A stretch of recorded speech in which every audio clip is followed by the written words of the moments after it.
আজকে চুনো মাছের একটা রেসিপি বানাবো শীতের সমস্ত রকম ভেজিটেবল দিয়ে। কি কি আছে সবজিগুলোর মধ্যে আমি ধীরে ধীরে শেয়ার করে নিচ্ছি।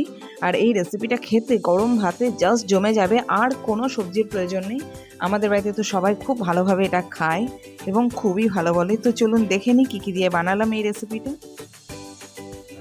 এই মাছগুলো কিন্তু ছাড়াতে বেশ কষ্ট, কিন্তু খেতে কিন্তু সেই স্বাদ। তো এখন গরম সর্ষের তেলটাকে গরম হতে দিয়েছি, এর মধ্যে দিয়ে দেবো হচ্ছে মাছগুলোকে। তো মাছগুলোকে একটু তেলটা গরম হয়ে দিয়েছি, খুব সুন্দরভাবে কিন্তু ভাজতে দিয়ে দেবো। একদম যখন ভালোভাবে ভাজা হয়ে যাবে, পুরো মুড়মুড়ে ভাবে, তখন কিন্তু এটাকে নামাবো। যারা পছন্দ করেন যে একটু নরম নরম থাকবে কাঁচা কাঁচা, তারা একটু আগে নামাবেন, কিন্তু আমাদের পছন্দ হচ্ছে একটুখানি ভাজা ফ্রাইটা বেশি হবে, সেজন্য আর একটু বেশি ভেজে নেব। এবার এক পিঠটাকে হালকা হালকা করে উল্টে দেবো। তো উল্টে দিলে দেখছেন একটুও কিন্তু লেগে যাচ্ছে না বা মানে ভেঙে যাচ্ছে না। এটার কারণ হচ্ছে গরম তেলে মাছটা যেহেতু দিয়েছিলাম, একটুও ভেঙে যাবে না। মাছ তো এদিকে দেখছি ভাজা হয়ে গেছে, এক সাইড লাল লাল হয়ে গেছে। এবার এগুলোকে উঠিয়ে নেব একটা বাটির মধ্যে, কিন্তু আর একটুখানি আমি ভাজবো, কারণ কি এক সাইড লাল হয়েছে, একদম কড়কড়ে করে ভাজবো যাতে ঝুরঝুর ঝুরঝুর টাইপের হয়ে যায়। তো এখানে মাছ ভালোভাবে ভাজা হয়ে গেছে, আমি গ্যাসটা অফ করে রেখে দিয়েছিলাম। মাছগুলোকে এখানে তুলে নেব। তো তেলের মধ্যে সর্ষের তেলেই পুরো রান্নাটা করছি, যে তেলটা বেঁচে ছিল তার মধ্যে একটুখানি দিয়ে দেবো হচ্ছে কালো জিরে। তো এর মধ্যে এই যে আলু নিয়েছি, লম্বা লম্বা করে কেটে নিয়েছি, এগুলো আলু দেওয়ার পর একটু ভেজে নেব। আর পেঁয়াজটা আমি এখনই দিলাম না, কারণ কি পেঁয়াজটা দেবো একটু পরে, কারণ কি পেঁয়াজ দিলেই কিন্তু ভাজাটা তাড়াতাড়ি হয়ে যায়। আলুটা আগে ভাজবো, আলু ভালোভাবে ভাজা হওয়ার পর, ওই 80% মতো ভাজা হওয়ার পর আমি পেঁয়াজ দেবো।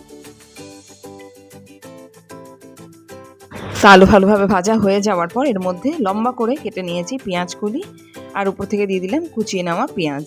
এবার এই দুটোকে ভালো করে মিশিয়ে নেবো। পেঁয়াজকলি একটু পরে দিলেও কোনো অসুবিধা নেই, আলুটা একটু সিদ্ধ হতে সময় লাগবে, কিন্তু পেঁয়াজকলি একদম এই আলুর সাথে মিলে যাবে, একদম খুব সফট হয়ে যাবে। এর মধ্যে দিয়ে দিচ্ছি কাঁচা লঙ্কা, স্বাদ মতো হলুদ, কাশ্মীরি রেড চিলি পাউডার 1 চামচ করে, জিরে গুঁড়ো 1 চামচ, আর একটু ঝাল লঙ্কা।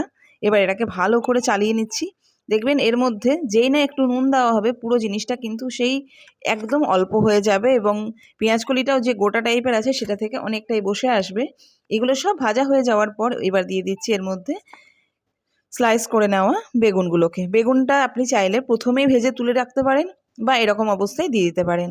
এবার দিয়ে দিলাম এর মধ্যে লম্বা করে কুচানো টমেটো, আর এবার নুনটা দিয়ে দিলাম। নুনটা যাতে দেওয়ার পরে সমস্ত সবজিটা ভালোভাবে মজে আসবে। এবার আমি এর মধ্যে ভাজা মাছগুলোকে দিয়ে দেব, আর এর মধ্যে এবার আমি ভালো করে চালিয়ে নেব, এবং অল্প পরিমাণ জল দিয়ে দেব। জল দেওয়ার পর বেশিক্ষণ কষানোর আর দরকার নেই, অল্প সময় এটাকে যখন কষানো হবে, এটা কিন্তু মানে ভালোভাবে রেডি হয়ে যাবে। তো দেখুন এখন মানে জলটা জাস্ট গামাখা গামাখা হয়ে যাওয়ার পরে এটা সার্ভ করে নেব। আপনারা এরকমভাবে কে কে বানান এই সবজিটা? আমি তো এরকমভাবে অনেক দিন মানে বানিয়েছি, এটার ঝালও খুব ভালো লাগে, তবে এই রেসিপিটাও খুব ভালো লাগে সবজি দিয়ে। তো ওপর থেকে এবার দরাজ হাতে দিয়ে দেবো হচ্ছে কুচিয়ে রাখা ধনেপাতা। ধনেপাতাটা দিলে এর স্বাদটা কিন্তু ডাবল হয়ে যায়। আর বিশ্বাস করুন গরম ভাতে আর আজকের জন্য কোনো রকম মেনু বানানোর প্রয়োজন নেই, এটাই দুর্দান্ত। এবার এটাকে আমি সার্ভ করে নেব। আমাদের বাড়িতে প্রত্যেকে এটা এতটা ভালোবেসেছে, ইভেন বলেছে নেক্সট দিন এটা আবার খাবে। তো আমি বলবো যারা যারা এই রেসিপিটা এরকমভাবে বানান তাহলে তো ঠিকই আছে, কিন্তু যারা বানান না তারা একবার এরকমভাবে বানিয়ে দেখুন, কথা দিচ্ছি দুর্দান্ত লাগবে এবং বারবার সবাই বাড়িতে খেতে চাইবে। তো চলুন আমরাও সার্ভ করে নিই গরম ভাতের সাথে, আজকে এটা খাওয়া হবে। তো কেমন লাগলো ভিডিওটা জানিয়ে যেন অবশ্যই লাইক কমেন্ট শেয়ার অ্যান্ড চ্যানেলটিকে সাবস্ক্রাইব করে দেবেন। দেখা হবে পরের একটি ভিডিওতে, আজকে এখানেই রাখছি। থ্যাংক ইউ ভিডিওটা দেখার জন্য।